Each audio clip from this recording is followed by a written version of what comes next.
Good afternoon, everyone. We're going to get started. I'm Rabbi Axelrod. This is Cantor Hutchings. We're gathered here really as a community that loved and loves Ruth very much, and our heart extends to you, to Eric, and to you and your family, and to others who might be watching this service in her memory and in her honor.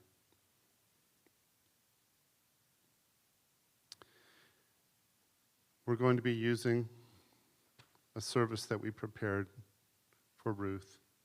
I know we sent it to you, Eric, and hopefully you have it, and we'll refer to it and have it as a keepsake. Today is really a memorial service, and we'll have her burial tomorrow. But it has been a number of days since she passed away, and she has been on our minds and on our hearts each and every day, as has been Harvey. So we think of both of them. And so I begin. We come together to celebrate the life of Ruth and to mourn her passing. Gathered with family and friends, we have come to share our memories and to bring support to her family. We are grateful for Ruth's love that united us in life and which death cannot sever, for her companionship that we shared along life's path and which continues through the tenderness of memory, for the gifts of her heart and mind that brought us joy and happiness is now a precious remembrance. We derive our strength through community and the power of memory itself. And too, the melodies and psalms of our tradition remind us that songs well written and words well said tie and bind one generation to the next.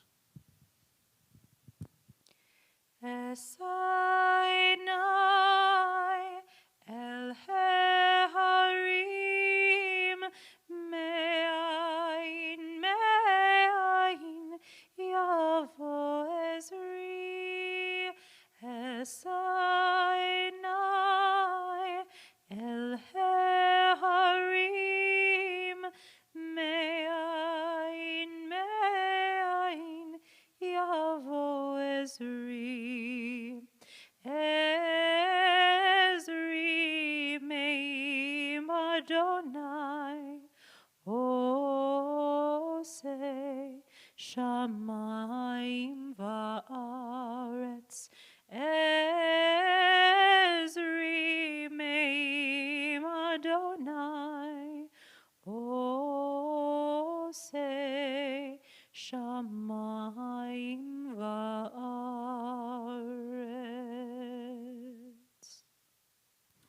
I turn my eyes to the mountains. From where will my help come?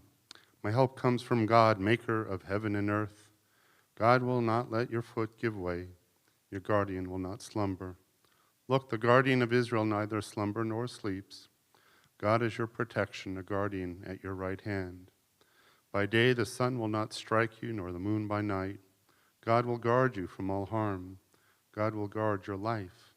God guards your going and coming, now and forever. We read responsively, God, who may abide in your house, who may dwell in your holy mountain? Those who are upright, who do justly, who speak the truth within their hearts. Who do not slander others or wrong them, or bring shame upon them. Who scorn the lawless, but honor those who revere God. Who give their word, and come what may, do not retract. Who do not exploit others, who do not take bribes. Those who live in this way shall never be shaken. A sage was once passing through a field where he saw a very old man planting a carob tree. Why are you planting that carob tree, he said. You surely do not expect to live long enough to see the tree bear fruit. Ah, replied the old man, my ancestors planted trees not for themselves, but for us, in order that we might enjoy their shade or their fruit. I am doing likewise for those who will come after me. From this we learn, the righteous, even after death, live on. Adonai roi lo echsar bino de sheyar b'tzeini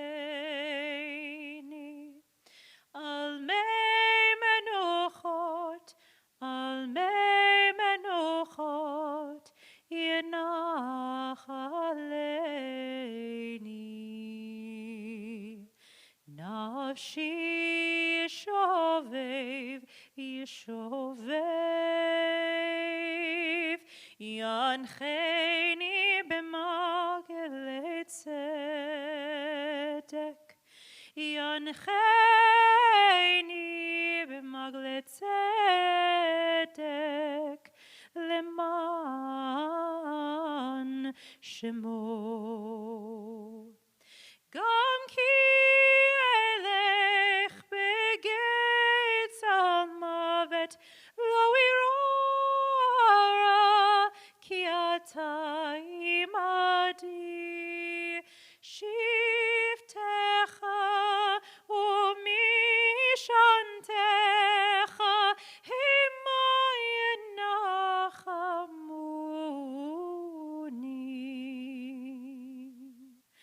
תערוך לפני שולחן נגד צורריי. תשענת ושמן ראשי כוסי רוויה. אך טוב החסד ירדפוני כל ימי חיי, כל ימי חיי. ושבתי בבית אדוני לאורך ימים. אדוני רואי לא אחסר, אדוני רואי לא אחסר.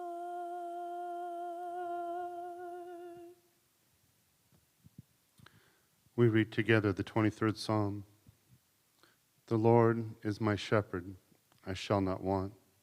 He maketh me to lie down in green pastures. He leadeth me beside the still waters. He restoreth my soul.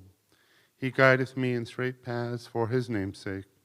Yea, though I walk through the valley of the shadow of death, I will fear no evil, for thou art with me.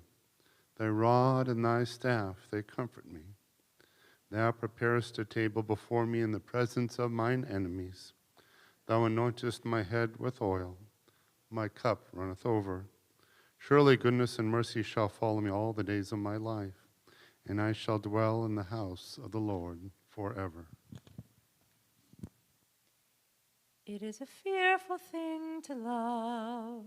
What death can touch? A fearful thing to love. Hope, dream to be, and all to lose. A thing for fools this, and a holy thing to love. For your life has lived in me, for your love once lifted me, for your word was gift to me. To remember this brings painful joy.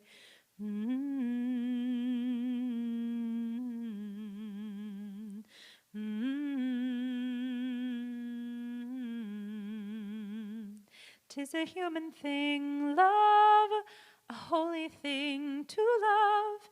Tis a human thing, love, a holy thing to love, to love, to love, to love, to love what death has touched.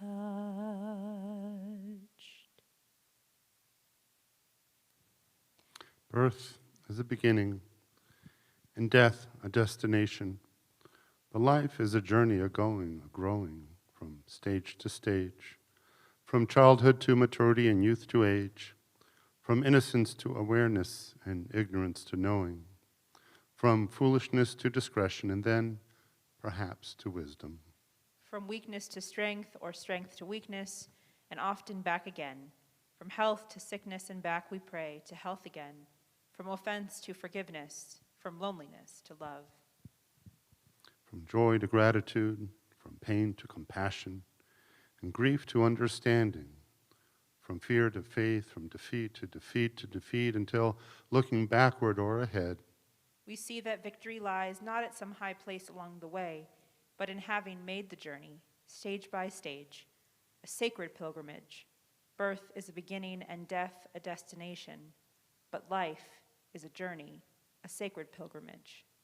from birth to death to life everlasting. There's so much wisdom in our tradition. Most of us are familiar with the book of Ecclesiastes, a time for everything under heaven. Please share this with me as a responsive reading. A season is set for everything, A time for every experience under heaven, a time for being born, and a time for dying, a time for planting, and a time for uprooting the planted, a time for slaying, a time for healing, a time for tearing down, and a time for building up, a time for weeping, and a time for laughing, a time for wailing. and a time for dancing. This next responsive reading, I think, reflects what I call that gentle dance between memory and mourning and missing someone. There'll be days, months, years that lie ahead. And we'll think of Ruth. And in that moment, when we think about her, we remember her, and then we miss her. And in our sadness, we mourn her. And perhaps there'll be some days when we're just sad and we mourn her. And in that mourning, we miss her. And then we remember something special about her. And so round and round it goes, each of those feelings, whether it's a holiday or a holy day. And in so doing, it reflects our ability to move forward in life until hopefully, God willing, what's left is the gift of memory. And so we share this responsive reading together. At the rising of the sun and at its going down, We remember her. at the blowing of the wind and in the chill of winter, We remember her. at the opening of the buds and in the rebirth of spring, We remember her. at the blueness of the skies and in the warmth of summer, We remember her. at the rustling of the leaves and in the beauty of autumn, We remember her. at the beginning of the year and when it ends. We remember her. As long as we live, Ruth too will live, for she is now a part of us as. We remember her. When we are weary and in need of strength, We remember her. when we are lost and sick at heart, We remember her. when we have joy we crave to share, We remember her. when we have decisions that are difficult to make, We remember her. when we have achievements that are based on hers. We remember her. As long as we live, Ruth too will live, for she is now a part of us as. We remember her.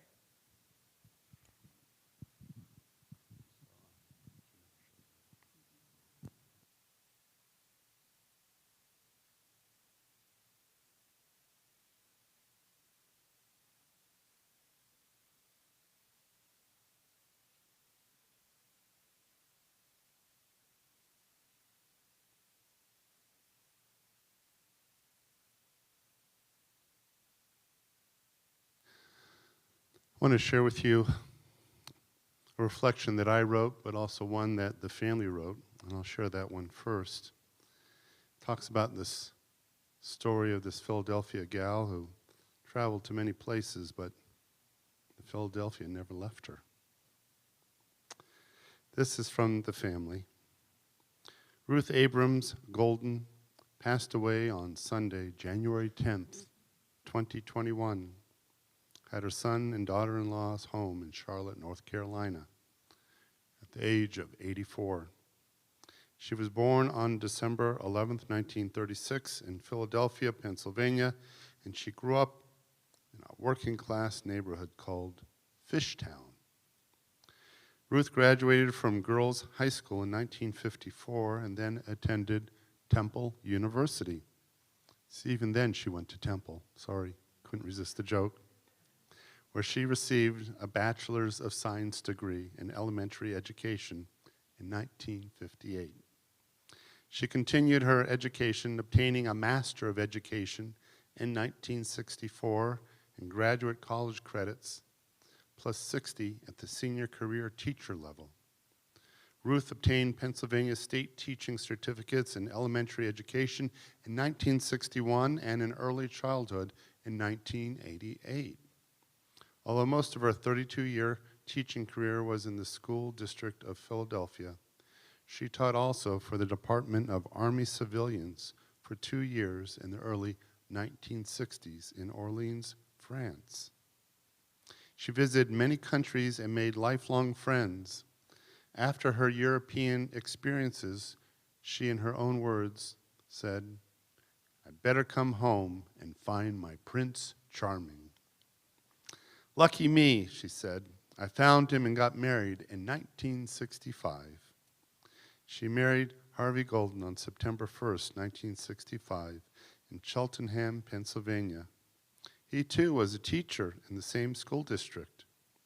After retiring in 1993, Harvey and Ruth moved to Richmond, Virginia area, and then to Henderson, Nevada in 1998.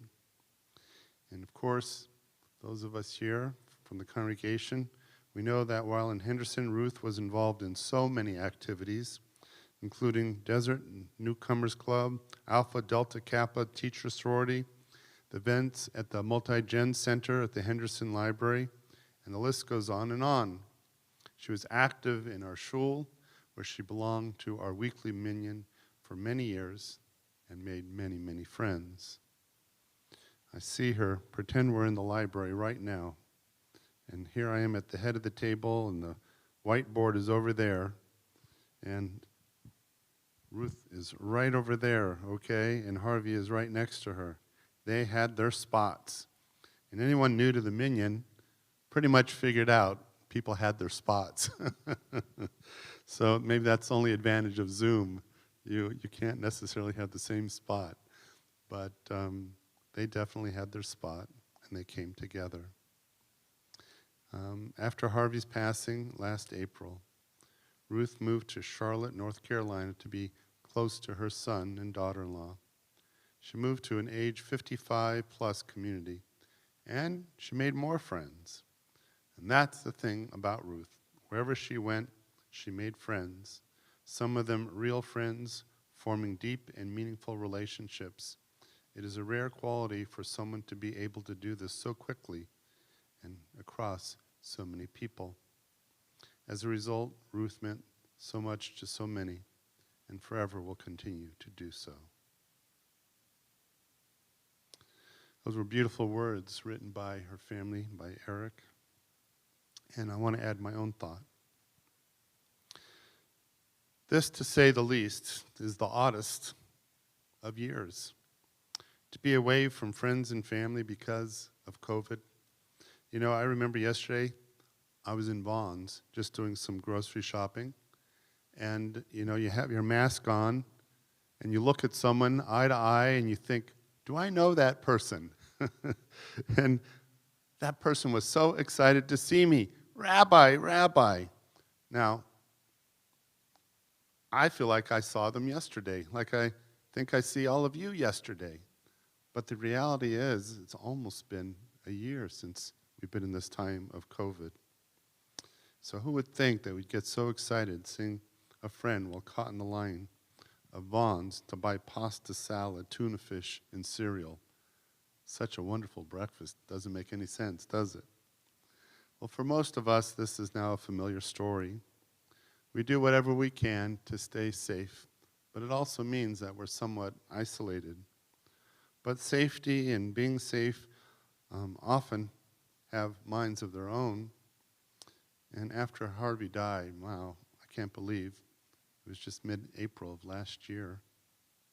Well, COVID had been upon us for about a month.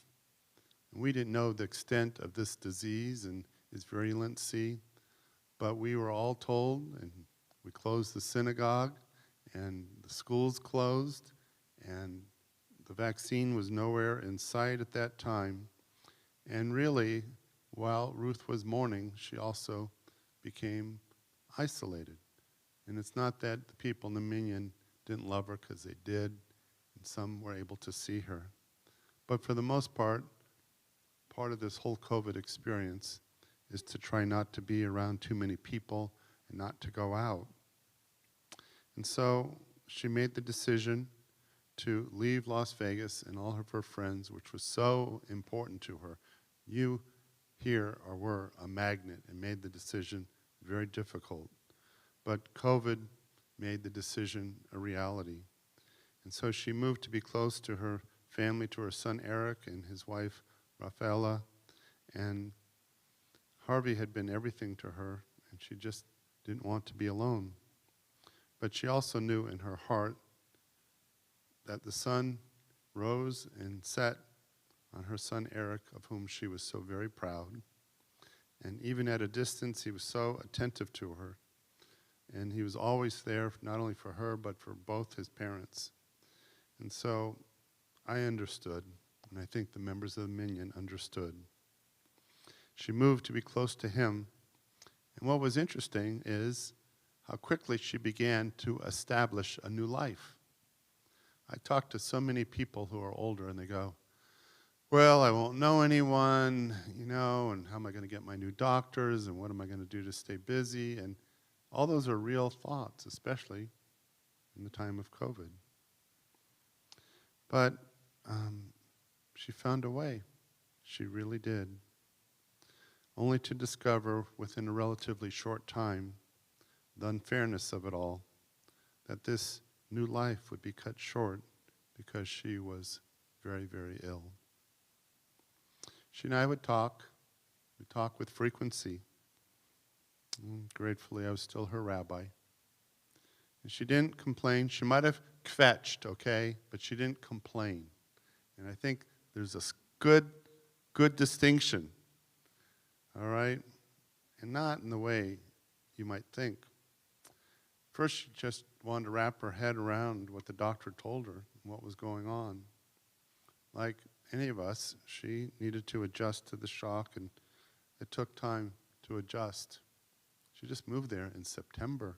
With a very short time, she learned about this illness. She felt the love from everyone here. I want you to know that. And I know a lot of you reached out, and we had to send an email saying, at this time, don't reach out. And between Sean and myself, we would tell you about her, about how she's doing. And it wasn't that she didn't love everyone here. It just became hard. She needed some time and space to absorb the new reality. She didn't want sympathy or tears. She didn't want to get on the phone and everyone would have the same exact conversation about her treatment and how she's doing and did you try this and did you try that? It just was too hard. But she had the best of care, and she had her family around her, and that meant everything to her. She wanted everyone here to remember her as that kind but feisty lady, that proud Jewish woman that asked all those questions and shared always her opinions at our weekly minyan. Some things that I remember: she spoke her mind and you always knew where you stood with Ruth. Her son walked on water. You sure your name's not Jesus? All right. Harvey, unbelievable marriage. When you talk about Beshert, you couldn't think of one without the other. And she was so very proud of her family. Being Jewish, so important to her. It gave her a sense of community with people who had a similar background to her and understood her, and she understood them.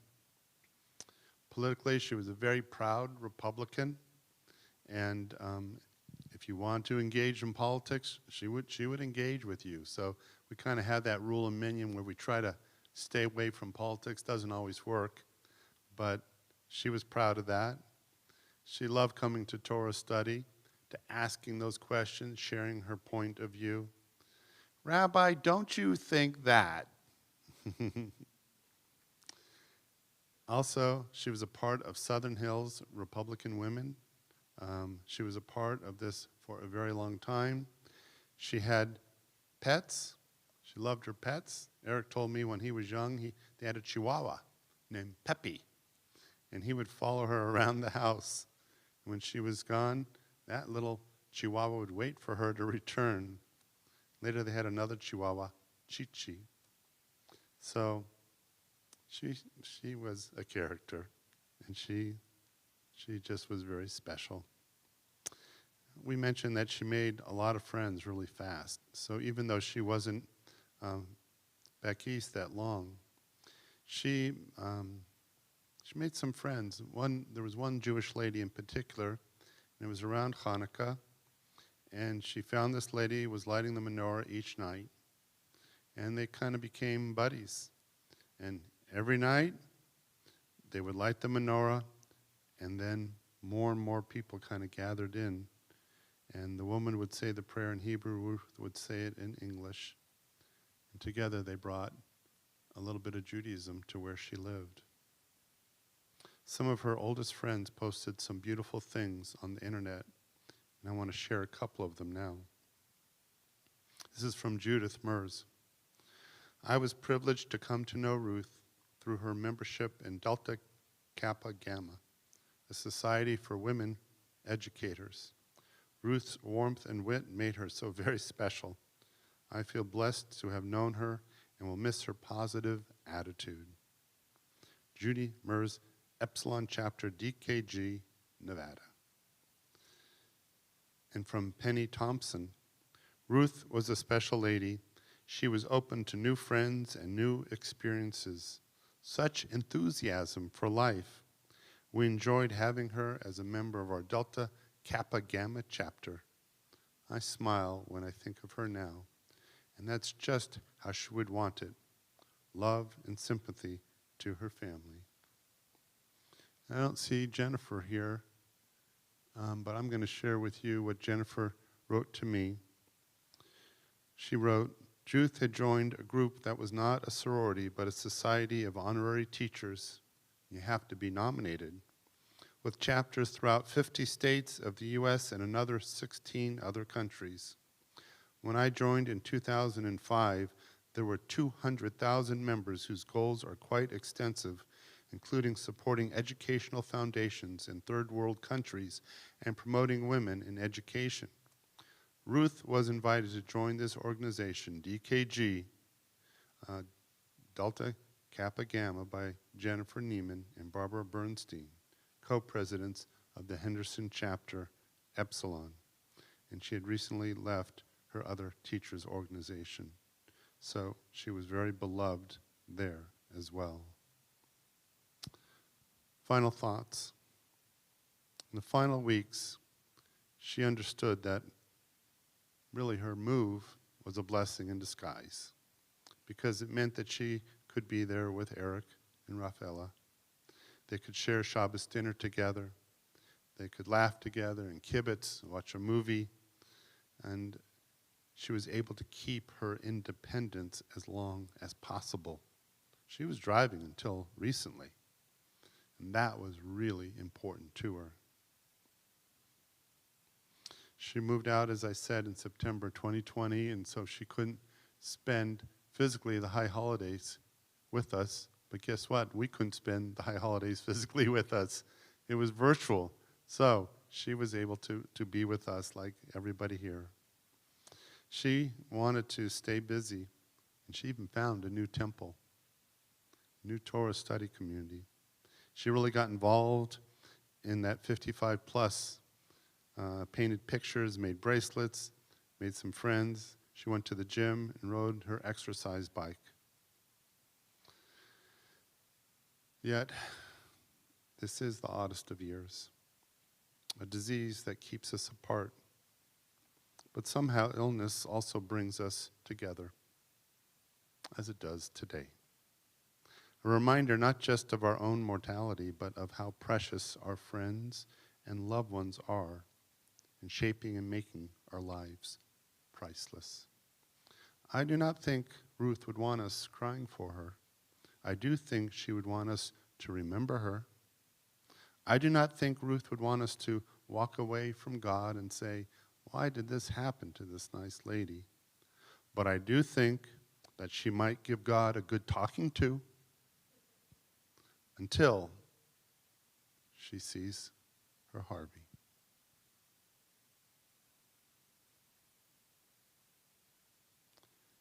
And then all will be forgiven. In Jewish tradition, heaven is described as a grand yeshiva in the sky where Jews study Torah each day. I think Harvey and Ruth found their heaven together here on earth and the high heavens above. We will continue to study Torah, and they will continue to study with us. And together we will feel that sense of immortality that Judaism has always granted all of its students of Torah. We will feel their presence, their love, and they will hear our prayers and our words of wisdom. And together, through study, prayer, friendship, and faith, they will be with us always and forever. Zichrona Livracha, may your memory be a blessing. Let us say, Amen. Please rise as we say Kaddish and El Malay.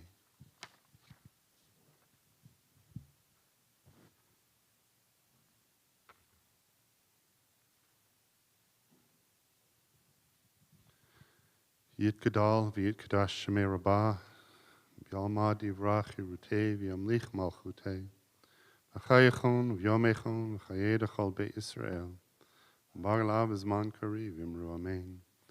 Yeshmei Rabbah Mevorach Le'olam Al Me'al Maya, Yit Barach V'yish Tabach, V'yit Pa'ar, V'yit Ramam, V'yit Naseh, V'yit Hadar, V'yit Taleh, V'yit Halal, Shemei Dekusha B'richu, Leila Min Kol, Birchata V'shirata, Tushbechata v'nechemata, Damiram b'yalma v'immeru, Amen. Yehi shlom rabba min shamaya v'chayim, Aleinu v'yal kol Yisrael v'immeru, Amen. Oseh shalom b'mramav, Uyaseh shalom, Aleinu v'yal kol Yisrael v'immeru, Amen.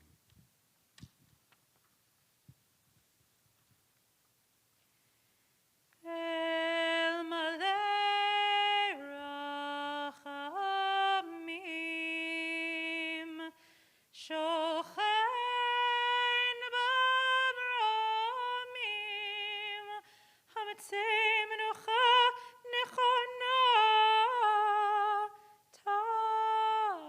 tachat kanfei hashchina. Im kedoshim u'torim kezar harakim mazhirim et nishmat Rivka Fega shehalcha leolama. Ba'arachamim yastireha b'seter knafal ve'olamim v'yitzror ha'chaim et nishmata Adonai nachalata v'tanuach b'shalom al mishkava v'nomar Amen.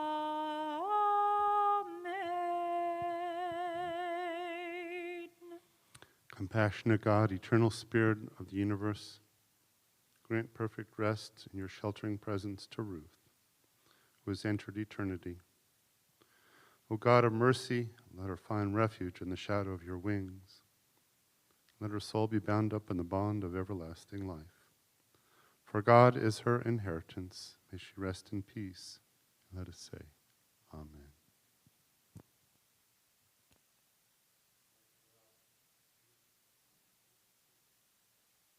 Our hearts go out to you, Eric, to your family, to those who are part of her social group here in Las Vegas. May Ruth's memory be with you as an abiding benediction of a life well lived. For those of you who would like to join me tomorrow morning at the VA cemetery in Boulder, they pretty much work exactly on time, or at least they like to think so. So we'll probably start at 9:20. I don't know whether it will be at graveside or in the building. My hunch is we're going to be right at graveside. That's what I'm guessing. So I will probably start right on time. Laura Sussman, I think, is handling the arrangements. And those of you who'd like to be there, we're going to assume everyone will be there on time who wants to be there. Thank you so much, everyone.